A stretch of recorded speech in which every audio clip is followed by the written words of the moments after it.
ପାଟଣାରେ ଜିଲ୍ଲାପାଳଙ୍କ ଅଭିଯୋଗ ଶୁଣାଣି। କେନ୍ଦୁଝର ଜିଲ୍ଲା ପାଟନା ବ୍ଲକ ସଭାଗୃହଠାରେ ଜିଲ୍ଲାପାଳ ଏବଂ ଆରକ୍ଷୀ ଅଧୀକ୍ଷକଙ୍କ ମିଳିତ ଅଭିଯୋଗ ଶୁଣାଣି ଅନୁଷ୍ଠିତ ହୋଇଛି। ଶିବିରରେ ମୋଟ 65ଟି ଅଭିଯୋଗ ଆସିଥିଲା।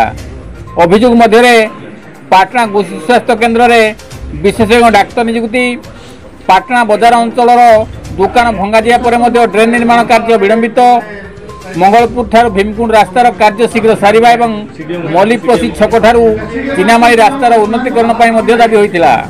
ଏହା ବ୍ୟତୀତ ଏହି ଶିବିରରେ ଜିଲ୍ଲା ଖଣିଜ ପାଣ୍ଠି ସହାୟତାରେ 7 ଜଣ ଦିବ୍ୟାଙ୍ଗଙ୍କୁ ବିଦ୍ୟୁତ୍ ଚାଳିତ 4 ଚକିଆ ସାଇକେଲ ବଣ୍ଟନ କରାଯାଇଥିଲା।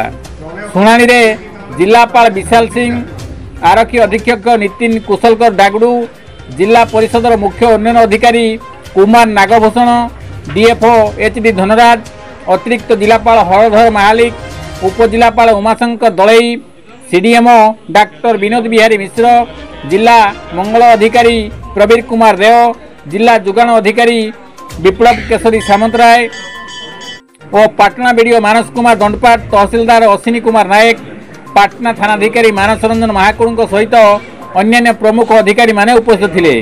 ଶୁଣାଣିରେ ଏପିଓ ଦୀପକ କୁମାର ବେହେରା, ଜିଡିପିଓ ରଶ୍ମିରେଖା ମହାନ୍ତି, ଜଲାଲୁଦ୍ଦିନ ଖାଁ ଏବଂ ଅନ୍ୟମାନେ ସହଯୋଗ କରିଥିଲେ। ଗୋବିନ୍ଦ ରାଉତଙ୍କ ରିପୋର୍ଟ, କେଡି ନ୍ୟୁଜ୍ ଓଡ଼ିଆ।